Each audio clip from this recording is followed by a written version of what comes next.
It's also very easy, this case. So let's start with it. It's a 25 years old patient with quite high demands. It was a work accident, motorcycle accident, and he came to our outpatient clinic with the following examination: big effusion, then range of motion to 100-degree flexion. Lachman test was positive, but with a tight endpoint. High posterior drawer. Posterior medial rotatory instability was highly positive. The MCL was 1 grade positive in full extension and hyperextension, of course, and the MCL in 30-degree was also highly positive, and the LCL was negative. So these are the MRIs. First sagittal, first the coronal view. So look at the MCL. So that's quite destroyed on the medial side. It's not always easy to distinguish between femoral and tibial avulsions of the MCL. I didn't know this in this case. I suspected a femoral avulsion, but I didn't know. Now the sagittal view of the knee. You can see the ACL seems intact. PCL is bleeding, and it seems like a combined PCL and MCL rupture. So, Mirko, what would you do in this case? 52 years old, recreational sportsman, mediocre demand. I can tell you what I did in the past and what I would do now. So what my experience would be. So in the past, I think I would try to do like a conservative treatment for the PCL and the reconstruction of the MCL. I think this was the typical style what we did in the past. But from my experience in your place, in the university in Münster, we see a lot of, or we have seen and you see now a lot of knee luxations. I got really a bleeding nose with this peripheral and PCL instability. So, and I think conservative treatment of the PCL in combination with a medial or lateral problem or instability doesn't work. So therefore, I would go for a repair of the MCL, so the medial side. If it's completely destroyed and the POL, I cannot refixate it, and I'm not happy with that, I would put a graft on it. So I would do like a Lint procedure or other procedure with a POL MCL reconstruction and directly a PCL reconstruction with a graft from the other side. So it's a lot of surgery. I totally agree, but I think it's a really big problem for this patient. And even he's 50, he wants to work 15 years more. So therefore, this would be my current way to treat this patient. So Mirko, I haven't done it like this, as you would assume from the university perspective. So we did arthroscopy. So you can see the SMCL, which is luxated into the joint, and massive gapping also in 0-degree flexion.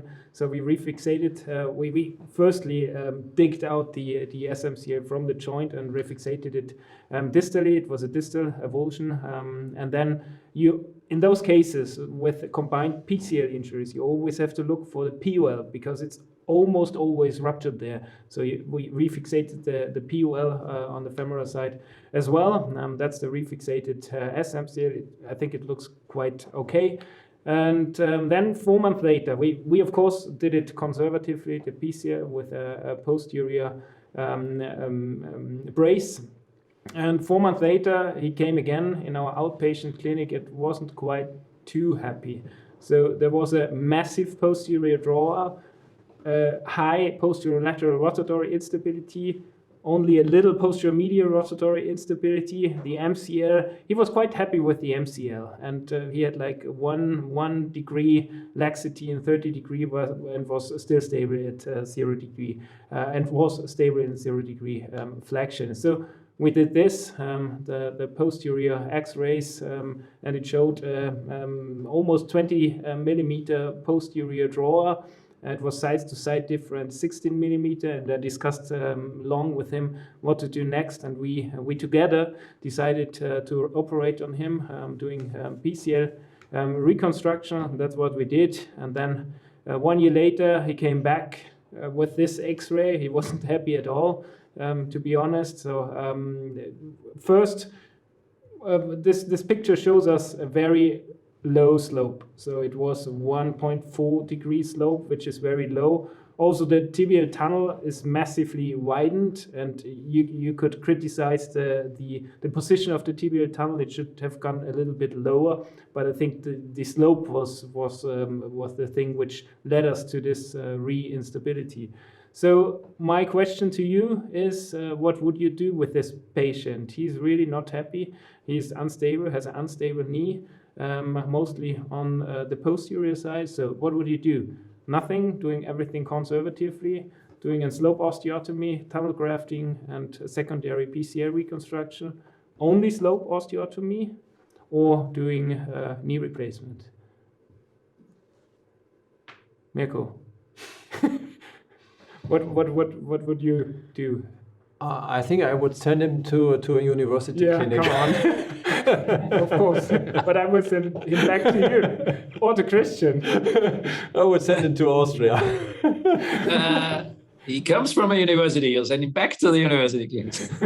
There's no way out. No way out. You have to do it. I think first of all, it's a good case to show that what we should learn from it. Do the PCL do something with the PCL in this situation acutely. I also want to mention that this is your really goal. If you have a big medial injury, you may just make a big incision. You can actually take your finger around the tibia and drill onto your tibia. So it's the easiest way for PCL. You can think of course, you can think of ligament bracing of the PCL. If you do that, I don't like it. I would do a reconstruction. But for me, this posterior medial are my safest ways to reconstruct the PCL, because there you can expose it through the medial side. So I think, but it sees, this is also my experience. If you just do the periphery, and you don't leave the central, like we did in knee dislocations for some time, don't do the ACL, PCL, just do medial lateral side. They come back and they are already a little bit more unstable on the medial lateral side than you want them. So it's just the back. But this is gone. This is far away. I think now you have to really osteotomy in this patient. If you can see that he's moving posterior again. You could not, he still has this posterior draw. So I think an osteotomy is a good start. When you do the osteotomy, I think it would be wise to maybe do the bone grafting, because then later you can always decide if he needs a PCL or if he doesn't need one. But the first start will be an osteotomy. Mirko?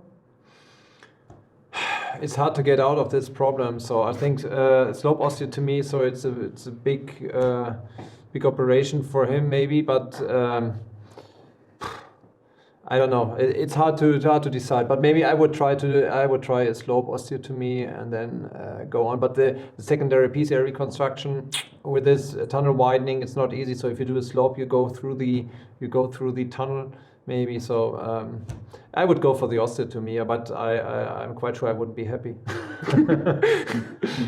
A really sad case. All right, can we have the live voting from the audience? So 65% slope osteotomy, tunnel grafting, secondary PCL reconstruction. Slope osteotomy 21%. So I think I did this, what only 12%, 9% did. So it's even lower than your 16%.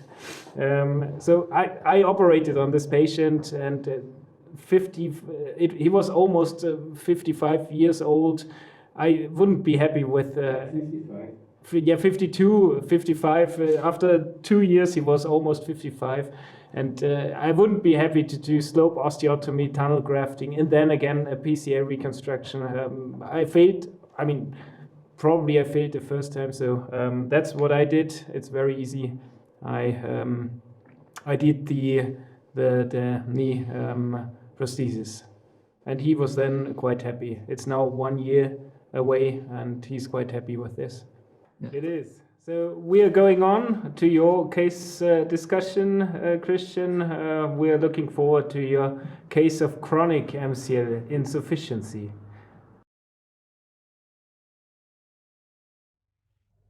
So here is a case of a female patient who sustained an ACL injury at the age of 14. She had an ACL reconstruction with hamstrings.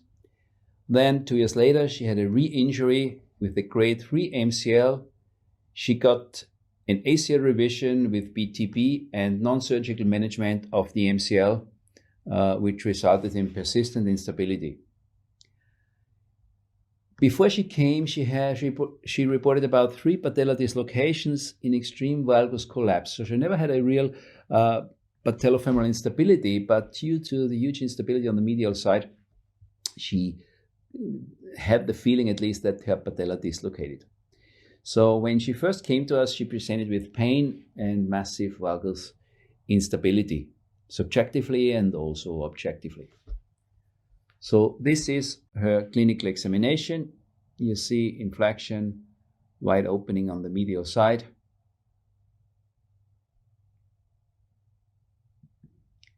And here, anteromedial instability in neutral, ACL was pretty stable. So what would you do?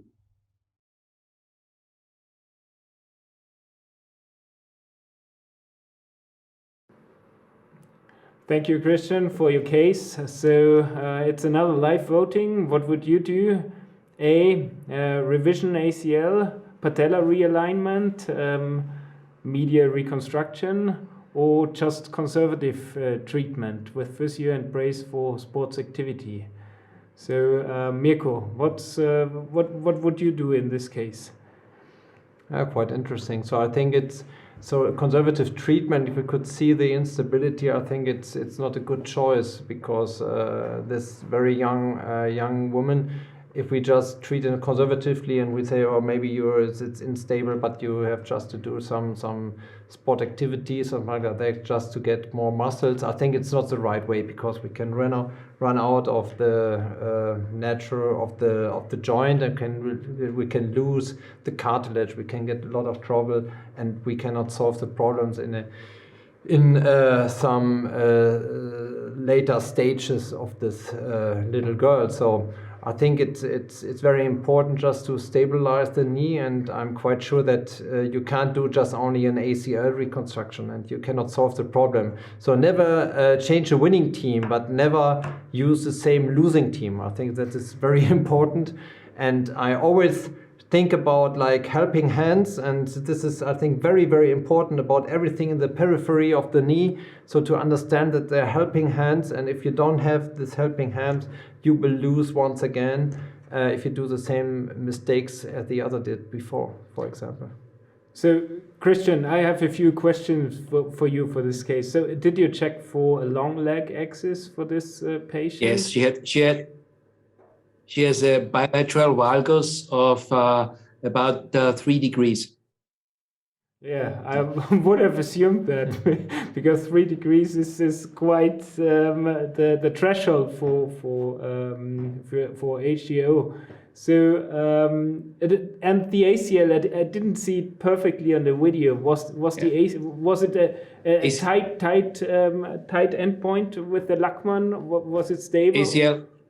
ACL had a good endpoint. So really, I mean, maybe a half plus Lachman compared to the opposite side, but with a good endpoint. So I think the ACL was really okay. What was interesting in this case was really that she reported she had the feeling that she had patella dislocations, which I think she didn't have. I think she had a subluxation of the patella, but clinically you couldn't dislocate the patella, and there was no patellofemoral problem. But due to this valgus and the valgus collapse, so she had the feeling that the knee gave way on the medial side, and then I think the muscles shut down, and then you've got this feeling that the patella dislocates. So she clearly reported she felt that the patella went out. On examination, really, you could not detect a real patella instability. So, and what do you think about? I mean, I think the bone is really important in those instabilities. So you could. I mean, you couldn't solve the SMCL problem, but with the realignment, but you could probably solve the patella subluxations and help the MCL to heal if you would reconstruct it with HGO, for example. Yes, I think we have to keep it in our mind. It's interesting on the lateral side, if we have a varus thrust, we all agree that we need an osteotomy to do alignment, because you cannot compensate the lateral instability just by the ligaments.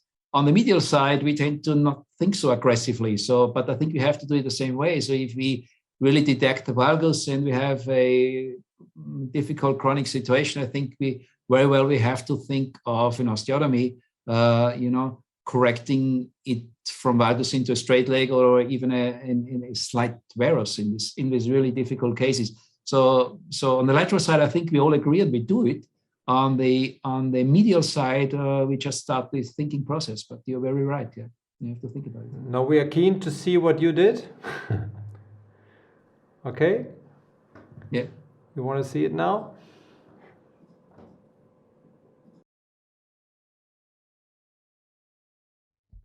So we did an arthroscopy first, where you see the gapping on the medial side, related meniscofemoral plus a deep MCL insufficiency. And then we did the flat reconstruction, as you've seen before, with an allograft on the medial side, flat reconstruction of the deep MCL and the superficial MCL. And on the right side, you see the post-op control, also the arthroscopy, which completely reduced gapping. So these are the results 1 year post-op. See, not perfectly stable, but clearly increased, and subjectively, she's absolutely stable. Here on the right, in external rotation, good stability, and in neutral, same stability. And at 1 year, she was back of skiing, and it was a complete game changer for her. She had trust to her knee. She never had a patella dislocation or patella subluxation as she experienced before. Thank you. Thank you, Christian, for this interesting chronic MCL instability case. So we are going on to the audience voting. What would you have done? So SMCL and DMCL reconstruction. So that's what you did, Christian.